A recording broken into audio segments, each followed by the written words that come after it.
Hey guys, welcome to another English commentary done by Diggity. This is going to be a Pro League match between KTF and CJ. It was played on May 17th, just in case of 2008, just in case deep into the future you're watching this. And KTF is going to be fielding 815, and CJ is going to be fielding Much. Much is starting in the bottom right-hand corner in yellow. 815 is in the opposite corner in brown. This is Andromeda, so it tends to play well towards big macro players. And speaking of big macro players, 815 has really been on the rise. He's, I think he's near 70% as far as wins to loss ratio.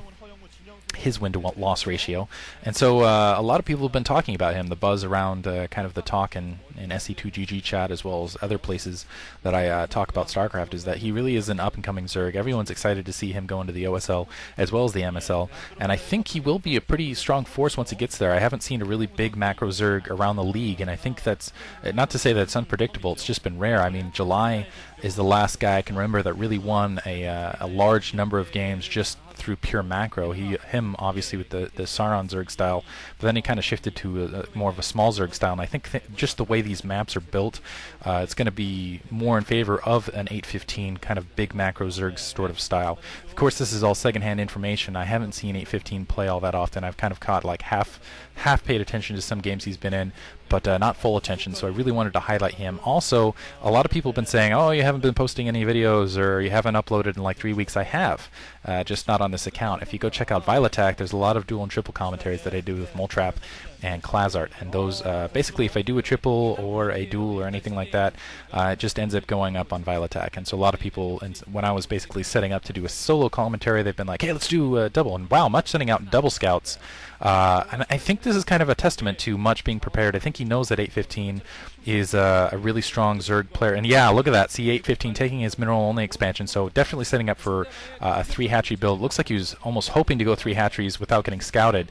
And I think he might have gotten away with that had Much not sent 2 scouts, but Much has sent 2 scouts, so that's going to force 815 to get that spawning pool down in response. But as you can see, it looks like he was going to set up for that 3-hatchery build. He is probably going to ultimately go into a 3-hatchery build. Much in the meantime is going to be able to get that Nexus down, and Beast build very powerful here again because you do have that mineral only. You don't have to worry about getting sealed in as much, and Much continuing to harass. But yeah, Vilatak, he gave us that account. He was actually the guy who got me and Moltrap into StarCraft. He was the original guy who was uploading vids to basically Korean VODs to YouTube, and so Moltrap started seeing the videos. He sent them to me, and then of course I guess the rest is history. We got involved, and he handed the reins basically over to Basie, and yeah, the rest is history. Anyway, but the commentary of the week is up there. It looks like Much is setting up to put a pylon down there, or at least harass that 3rd hatchery going up. Interesting sign right there. Looks like they're surprised they got caught with it. But anyway, yeah, you can go vote for that on the SC2GG forums. And additionally, I have arrived. I am officially a successful commentator now. So I've got something, I think it's like 2,900 subscribers, something around there, and 1 female fan that I know of for sure. Shout out to Taylor. So apparently Taylor watches these with her boyfriend, and that excites me because I have an official female fan. I like it that female player or female people enjoy Korean StarCraft, and really I think that legitimizes the sport as a whole, and it legitimizes me as a commentator. So special shout out to Taylor. And actually I didn't catch her boyfriend's name, but I was talking to him on IRC for a while in SC2GG chat, and he's like, yeah, I watch these with my girlfriend all the time. I was like, wow, that's freaking awesome. And wow, it looks like 815 setting up for a 4th hatchery to the north there. So going for a 4 hatchery build, probably a 4 hatchery Hydralisk build, but going to try to, he's just basically got to deny the scout out in the field, and Much is a very persistent scouter, so he's going to, as you can see with this drone evading these Zerglings here. So 815 is really going to have his work cut out for him. I wouldn't be surprised if if Much sent out a secondary scout across the map, and Much going for a 3 Nexus build. Just a straight 3 Nexus build, so going to try to catch, basically not catch up, stay in front of 815 step by step, and that's really, I can't remember the last time I saw a 3 Nexus build. Really, Andromeda, this map allows for it, but that's an extremely risky strategy. He's just assuming that 815, really studying his style, he's just assuming that 815 is going to go for a larger long-term macro build as opposed to any sort of 2 hatchery Mutalisk or 2 hatchery anything else attack. And because there's only 1 Overlord over there for 815, I'm not sure that he's going to have scouted out. He's got to assume, because that cybernetic score is going down very late, that maybe he's facing a 3 hatchery attack. And now Much is actually getting that probe towards that northern location. This could be absolutely disastrous. For this really to be successful for 815, looks like he's taking to lair now. I think he really needs to make sure that Much does not scout that northern base, although he's not going to be facing the troops on the ground that he would have been otherwise. And as you can see, his second scout going out now, because he could have been facing basically, oh yeah, that scout, that scout probe from Much is in fact going to see it. It looks like we are going to see Hydralisks, in fact. I guess he could have gone Mutalisks, considering it if he knew about that third hatchery going out, or I'm sorry, that third Nexus going out at the mineral only.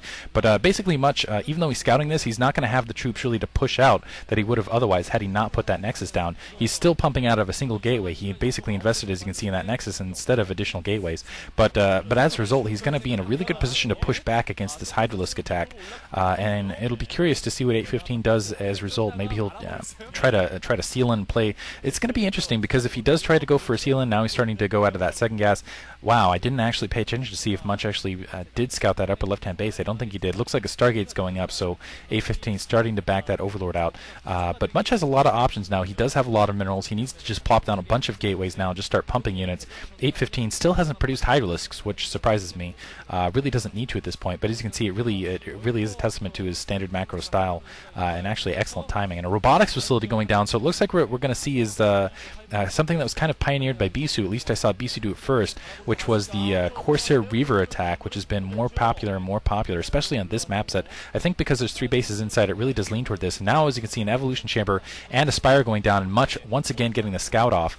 But basically, the crux of this attack is to get a large Corsair force out and just get a task force of Reavers to go back and take out all the Zerg tech that tends to be bunched up at that hive area, and otherwise make sure that basically kind of play a maneuverability game over the Zerg player, because the Zerg is the vulnerability of Hydralisks is simply that they can't get around the map very rapidly. They're not like Mutalisks where they can just play map control. They have to stay bunched up. When they get separated, they can get picked off, and they're really vulnerable actually to Reavers in general in small groups. But when you get large packs, obviously they can deal with the Reavers a lot more successfully. But because they're kind of slower units, because they don't have the ability to just fly over map artifacts and things like that, they tend to be a lot less maneuverable. This is a large map, and so basically what Much is doing is he's going to make sure that these Hydralisks can't really get around, that he can essentially seal 815 into just a couple bases. That Corsair is definitely going to scout out that upper left-hand base, and in the meantime, Much is basically going to take map control. He's going to make sure that basically try to keep 815 pushing out. 815 putting down a 5th hatchery.